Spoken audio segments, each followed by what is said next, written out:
An appeal letter from the Vidyadhara the Lawful to the six Charioteers. To the esteemed six Charioteers of the Lawful, with the great calamity quelled, the voracious enemy subdued, and the treacherous rebels expelled, the Lawful has once again returned to peace. What a joyous day this is. My people have suffered much in this crisis. The wounded include 12 preceptors, 253 pearl keepers, and 116 alchemists and healers. There are 1,285 who have completely perished in this disaster, and over 3,000 are still missing. While we lament these losses, we dare not forget our duty. Since the time of the High Elder Yuan, the Vidyadhara the Lawful have shouldered the duty of keeping watch over the ambrosial arbor. However, when the disaster struck and the seals were loosened, all the elites of my people could not return it to its previous form. Therefore, we beseech the six Charioteers to ask the Ten Lords Commission to return the sinner Dan Feng to us. Let him restore the seals and met out his punishment at a later time. Yours respectfully, Su Guang, Vidyadhara Preceptor. General, the Vidyadhara's letter of appeal is here.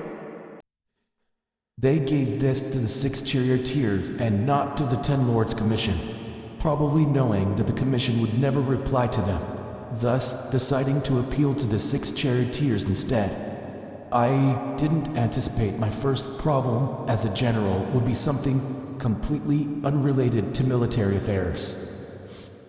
To the esteemed General Jing, I was alarmed to learn that you had signed an exile order to permanently cast out the sinner Dan Feng from the Lawful.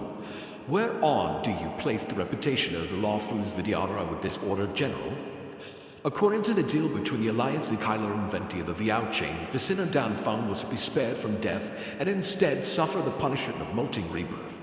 After that, according to the Vidyadhara customs, Dan Feng should have been regarded as a new being and his sins forgiven. However, the Ten Lords Commission detained him under the guise of educating the young man, while keeping him prisoner in truth.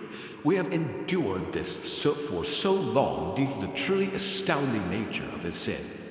Were he not to suffer for some days in the shackling prison, the multitudes of lawful residents would not be appeased in their anger.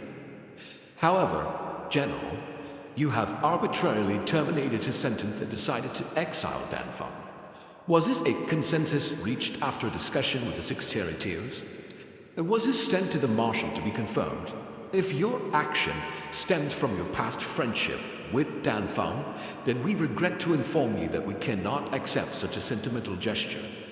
We preceptors will appeal to the Alliance and inform the other four High Elders, and we will seek to have you retract this order. Yours respectfully, Xiaoying Vidyadhara Preceptor. The Vidyadhara handed us thousands of letters of appeal during the past few centuries. And this one has the harshest wording. They are running out of patience. The exile was approved by the Ten Lords Commission. Since Dan Feng had already been reborn, and his sins are to be forgotten, why won't the Preceptors allow him to leave this troubled place? Interesting.